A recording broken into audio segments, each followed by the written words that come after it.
جنگ قتال ہے اور جہاد بھی جنگ کے معنی میں استعمال ہو جائے گا، لیکن جہاد بہت وسیع ہے، اس میں کیا کیا چیزیں آتی ہیں یہ نوٹ کیجئے۔ سب سے پہلی بات میں عرض کروں گا کہ اسٹرگل فار ایگزسٹنس، جہاد للبقاء، تمام لیونگ جتنے آرگنزمز ہیں ان کو زندہ رہنے کے لیے ایک تصادم کے ساتھ اس سے گزرنا پڑتا ہے۔ جو بھی ذرائع ہیں، جو بھی حیات بخش چیزیں ہیں، ان پر جو ہے مقابلہ ہوتا ہے، آپ زیادہ ہم حاصل کرنا چاہتے ہیں، کوئی اور جو ہے اس کو حاصل کرنا چاہتا ہے، تو وہ اسٹرگل جو ہوتی ہے ان کے مابین، اس سے آپ کہیں گے اسٹرگل فار ایگزسٹنس، یہ بھی ایک جہاد ہے۔ بندہ مومن جب یہ جہاد کرتا ہے تو وہ اللہ کی شریعت کے مطابق کرتا ہے، حلال ذریعے سے کماتا ہے، حرام سے نہیں کماتا، حلال سے اپنی ضروریات پوری کرتا ہے، حرام سے نہیں کرتا، یہ بھی جہاد ہے۔ اس سے آگے انسانی سطح پر جو جہاد آتا ہے ان میں سب سے بیسک ہے جہاد حقوق کے لیے، struggle to get their rights, اور اس میں خاص طور پر آزادی کا حصول، سیلف ڈٹرمینیشن کا حصول، خود اختیاری کا حصول، یہ جو ہے اسٹرگل، فریڈم اسٹرگل، یہ سب نے کی ہے، ہندوؤں نے بھی کی ہے، مسلمانوں نے بھی کی ہے، یورپینز نے بھی کی ہے، امریکنز نے برطانیہ سے نجات پانے کے لیے جنگ لڑی تھی، یہ سب کے سب لوگ جو ہے جنگ کرتے رہے ہیں، جہاد کرتے رہے ہیں، تو مسلمان بھی جہاد کرتا ہے۔ مسلمانوں نے افغانستان میں روسی فوج کا مقابلہ کر کے اور اسے وہاں سے واپس جانے پر مجبور کرنے میں جہاد کیا ہے، لیکن یہ جہاد کیا تھا؟ اسٹرگل فار ایگزسٹنس، جہاد فی سبیل الحریت۔ اس سے اوپر ہے جہاد فی سبیل اللہ،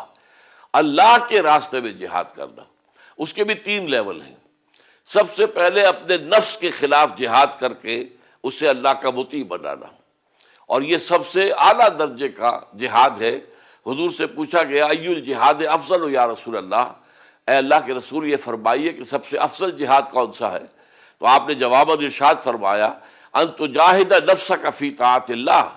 سب سے اعلیٰ اور سب سے عظیم رتبے والا جہاد یہ ہے کہ تو اپنے نفس کے خلاف جہاد کرے اور اسے اللہ کا مطیع بنائے۔ اسی طرح ماحول جو ہے وہ آپ کو ایک خاص سمت میں لے کے جانا چاہتا ہے، جیسے کہ ایک موب ہوتا ہے وہ آپ کو ایک خاص سمت میں دھکیلتا ہے، تو ایک معاشرہ بگڑا ہوا ہے تو وہ آپ کو بگاڑ کی طرف لے کر جائے گا، برائیوں کی طرف لے کر جائے گا، اس کا مقابلہ کرنا یہ بھی جہاد ہے۔ آپ اپنے ماحول سے جہاد کریں، جیسے کہ کہا گیا ہے کہ ایک طریقہ تو یہ ہے کہ زمانہ بات و نہ سعادت تو بعض زمانہ بساز، اور ایک یہ کہ نہیں، زمانہ بات و نہ سعادت تو بعض زمانہ ستیز، زمانہ اگر تمہارے ساتھ ہم آہنگی نہیں کر رہا ہے تو اس سے جنگ کرو، تم اپنے موقع پر ڈٹے رہو اور اپنے راستے پر چلو۔ اس سے اوپر کا جہاد ہے غلط نظریات کے خلاف جہاد۔ ظاہر بات ہے دنیا میں گمراہ کن فلسفے بھی ہیں، بڑے گمراہ کن مذاہب بھی ہیں،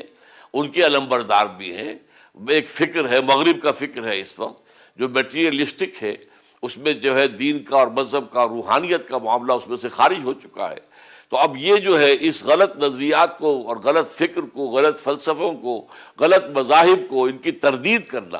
یہ بھی جہاد ہے۔ اس میں وقت لگے گا، محنت لگے گی، you will have to learn.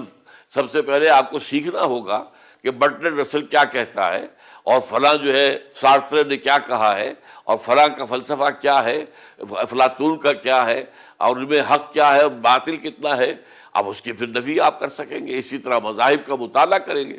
یہ سب جہاد ہے۔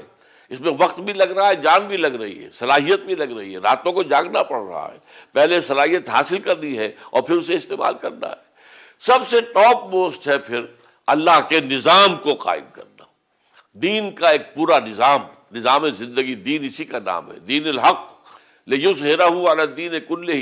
حضور کے بارے میں فرمایا گیا 3 دفعہ قرآن مجید میں کہ ہم نے انہیں بھیجا اس لیے ہے کہ ہمارے دین حق کو غالب کریں۔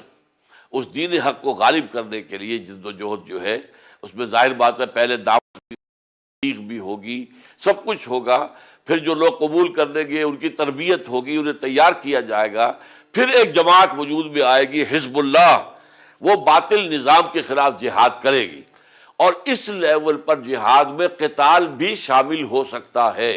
اس سے پہلے کا سارا جہاد جو ہے اس میں لڑائی کا، جنگ کا، ہتھیار کے استعمال کا کوئی معاملہ نہیں ہے، لیکن اس لیول پر آ کر حضور صلی اللہ علیہ وسلم کی حیات طیبہ میں ہمیں نظر آتا ہے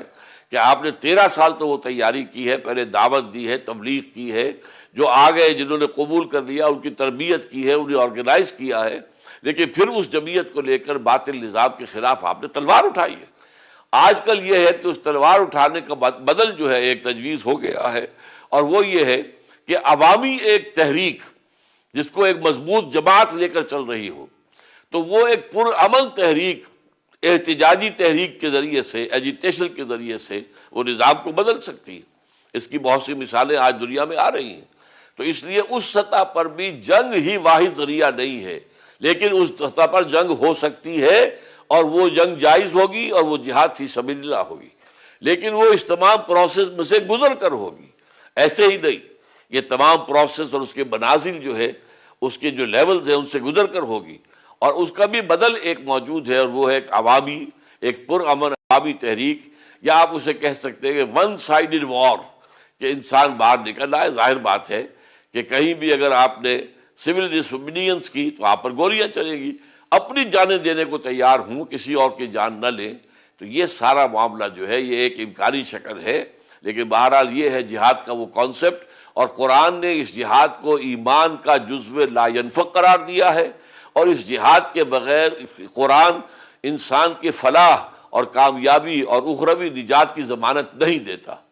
چنانچہ سورہ صف میں کہا گیا ہے، یا ایھا الذین آمنوا هل ادلکم علی تجارۃ تنجیکم من عذاب علیم، اے ایمان والو کیا ہم تمہاری رہنمائی کریں اس کاروبار کی طرف جو تمہیں دردناک عذاب سے، یعنی جہنم کے عذاب سے چھٹکارا دے دے۔ تؤمنون باللہ ورسولہ، ایمان رکھو اللہ پر، اس کے رسول پر، یہ دلی ایمان ہوگا، قلبی ایمان۔ وتجاہدون فی سبیل اللہ باموالکم وانفسکم، اور جہاد کرو اللہ کی راہ میں اپنے بالوں کے ساتھ اور جانوں کے ساتھ بھی۔ ذالکم خیر لکم ان کنتم تعلمون، یہی تمہارے حق میں بہتر ہے اگر تم سمجھو۔ اگر یہ نہیں کرو گے تو پھر اس دردناک عذاب سے چھٹکانے کی کوئی ضمانت ہماری طرف سے نہیں ہے۔ اور اسی صورت میں پھر یہ بھی بتا دیا گیا کہ اس جہاد کا بلند ترین مقام کون سا ہے؟ وہ قتال ہے۔ جب نقد جان ہاتھ پر رکھ کر، ہتھیلی پر رکھ کر انسان میدان میں آتا ہے، چنانچہ اسی صورت میں وہ آیت بھی ہے کہ ان اللہ یحب الذین یقاتلون فی سبیلہ صفا کانہم بنیان مرصوص، اللہ کو تو محبت ہے اپنے ان بندوں سے جو اس کی راہ میں جہاد قتال کرتے، جنگ کرتے ہیں، اپنی جان کو ہتھیلی پر رکھ کر، جان کا رسک لے کر میدان میں آ کر باطل کے خلاف کھڑے ہو جاتے ہیں۔ یہ گویا کہ سب سے بلند منزل ہے۔